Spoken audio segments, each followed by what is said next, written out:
Olá, seja bem-vindo ao meu canal. Eu sou Odete Costa, cientista social e antropóloga. Aqui nesse canal você sempre vai encontrar assuntos sobre ciências humanas e linguagens. E eu fico muito feliz de você estar aqui comigo. Continue. Não se esqueça de ativar o sininho para receber novas notificações. Se você ainda não é inscrito, se inscreva, por favor. E compartilhe com seus amigos, porque ciências humanas é vida. Ciências humanas é bom demais. Bora! Olha, essa aula de hoje promete. Promete. Sejam bem-vindos a mais uma aula de Sociologia. Hoje nós vamos mergulhar em um tema que está em todos os lugares. Desde a roupa que você veste, que você está usando agora, até o celular que você segura em sua mão, que você resiste em soltá-lo, né? O seu celularzinho querido. Então, vamos falar sobre o mundo do trabalho. Já parou para pensar como as coisas são produzidas hoje e como isso mudou ao longo do tempo? Eu vou te contar. Se prepara, senta que lá vem história. O século XX foi palco de uma verdadeira revolução. Saímos do trabalho artesanal para uma produção em massa e isso mudou a sociedade inteira. Para entendermos essa história, vamos nos basear em um texto incrível, que é o artigo chamado Taylorismo, Fordismo e Toyotismo, de Andressa Freitas Ribeiro. A história começa com um cara chamado Frederick Winslow Taylor. Ele não era um operário, mas era um engenheiro. E ele tinha uma ideia: aplicar a ciência ao trabalho. E isso ficou conhecido como administração científica, ou simplesmente Taylorismo. Se cair na sua prova, administração científica está se referindo ao Taylorismo. A principal sacada de Taylor foi a separação entre a concepção e a execução. O que isso significa? Que quem planejava o trabalho era o engenheiro ou o gerente. Mas e o trabalhador? Bem, o trabalhador executava a tarefa. A tarefa era fragmentada, repetitiva e cronometrada. E cronometrada ao milímetro. Imagina o inferno que era isso. Como o artigo cita, a meta era reduzir as operações produtivas apenas ao aspecto físico maquinal, ou seja, o trabalhador tinha que ser uma extensão da máquina. Na verdade, o operador se tornava quase uma máquina. Agora vamos para o Fordismo, a era da produção em massa. Se o Taylor foi a teoria, o Henry Ford foi a prática. Ele pegou as ideias de Taylor e as aplicou em sua fábrica de carros, criando o Fordismo. A grande invenção foi o quê? Vou te contar agora. Foi a linha de montagem, a famosa esteira de produção que nós temos hoje em todas as fábricas. E aqui nós precisamos chamar um outro pensador para nos ajudar, o Antônio Gramsci. Ele dizia que o Fordismo não era só um modelo de produção, mas um projeto de hegemonia, ou seja, um jeito de organizar não só a fábrica, mas a sociedade. Ford tinha uma política de altos salários. Oh, que delícia! Finalmente, você disse altos salários? Sim, eu disse alto salário. Parecia bom, não é? Que maravilha! E era! Mas Gramsci nos faz uma pergunta importante. O salário pago pela Ford só é alto em relação à média? Ou é alto como o preço da força de trabalho que o empregado da Ford consome na produção? Vou explicar. Calma. Era assim, ó. Era alto o salário comparado com os outros salários das outras empresas, mas não era um salário alto, entende? É porque os outros eram muito baixos. E mais, o empregado da Ford era obrigado a comprar o produto. Veja bem, se nós olharmos a alienação do trabalho, é o trabalhador não saber o que ele produz e não conseguir consumir o produto que ele está fazendo também, certo? Aqui, Ford foi na contramão. Ele obrigava os trabalhadores a comprarem o produto dele, a comprarem os carros, certo? Mas se eu não ganho, se o meu trabalho... Ford, não rola, né? Por quê? Por mais que você esteja achando que nos está pagando bem, não é o suficiente para que eu abarque um veículo da sua fábrica. Então, sinto muito, senhor Ford, não vai dar para comprar.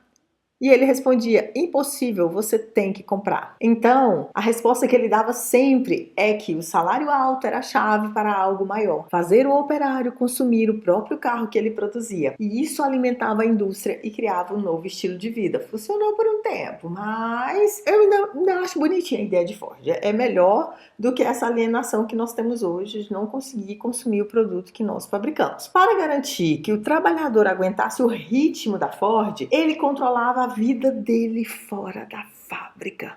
Ford, eu já não tô achando você tão bonitinho assim não. O que ele fazia?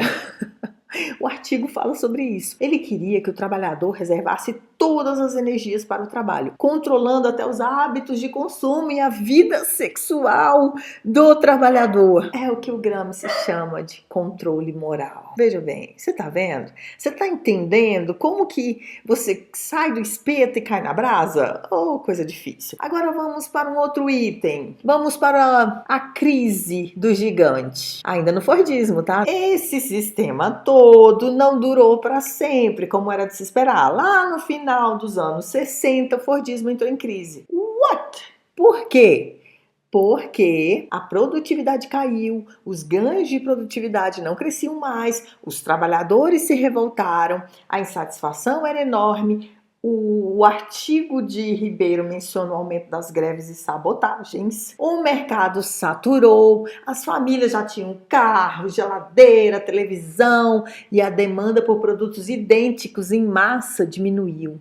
As pessoas queriam variedades, produtos diferentes. Certo? Isso aqui nós estamos falando das famílias, não as que trabalhavam na fábrica, tá? As famílias de classe média, normal, da sociedade. Elas já tinham tudo e os produtos eram muito bons. Os produtos duravam muito. Aí aqui a gente desemboca em um outro problema lá na frente, que é a obsolescência programada. Que é um grande problema, que até a década de 80 não existia, meados de 90 também não. Bom, essa crise abriu um debate entre os estudiosos. Para David Harvey, que a gente vive falando dele, né, era uma crise conjuntural, ou seja, passageira. Mas para Alan Burr e Maria da Graça Druck, era uma crise estrutural do próprio sistema, ou seja, não era passageiro, o negócio ia durar. Independentemente da visão, se era passageira ou não, o capitalismo precisava de uma nova saída. Aí eis que surge o quê? O quê? Os japoneses. A resposta japonesa, o toyotismo. Bom, o toyotismo chega como a solução. E a solução vem da onde? Da onde? Do Japão, lá da fábrica da Toyota. Esse novo modelo, chamado toyotismo ou acumulação flexível, era o oposto do Fordismo. Ele se adaptava ao mercado. As principais características, de acordo com o nosso artigo base, são o just in time, que é a produção sob demanda,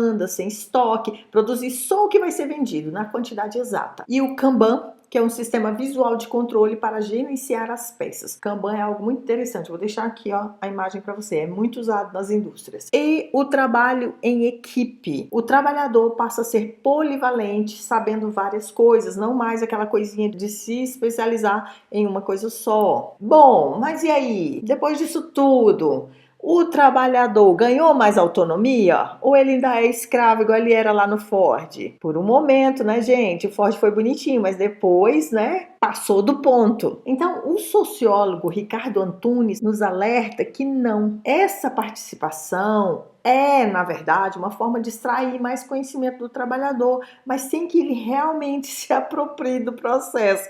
Cara, uma aula dessa eu fico com vontade de chorar. Fico. A subjetividade dele é usada a favor da empresa. Toda a inteligência, toda a expertise do empregado é usada a favor da empresa. A empresa não paga por isso. Ai, olha aí, Karl Marx. Aqui caberia um outro tipo de mais-valia, né? O uso da inteligência do trabalhador em prol da empresa sem receber a mais por isso. Que nome você daria, Karl Marx, para esse tipo de mais-valia? Bom, então, para fechar, antes que vocês comecem a chorar, podemos ver que esses três modelos se misturaram e convivem no mundo de hoje. Temos a obsessão de Taylor pelo tempo, a produção em grande escala de Ford e a flexibilidade e a terceirização do toyotismo. Bom, agora nós vamos ver uma lista fatídica com as consequências da precarização do trabalho e a fragmentação da classe operária. Vamos lá. A busca por essa flexibilização gerou a precarização do trabalho. E nós vemos isso em aplicativos de entrega, em trabalhos temporários, as garantias e os direitos que o Fordismo construiu estão sendo perdidos. A história do trabalho é uma luta contínua por dignidade e melhores condições de vida. Bom, e aí? O que você achou? Que tipo de relações de trabalho queremos para o futuro? Deixe seu comentário aqui embaixo, converse comigo, vamos interagir. Se você chegou até aqui, gostou do vídeo, se não gostou também, curte aí, moço, custa nada. Curta o vídeo, se inscreva no canal e ative o sininho para não perder as próximas aulas, tá bom? Se cuide, valeu demais, nos vemos na próxima.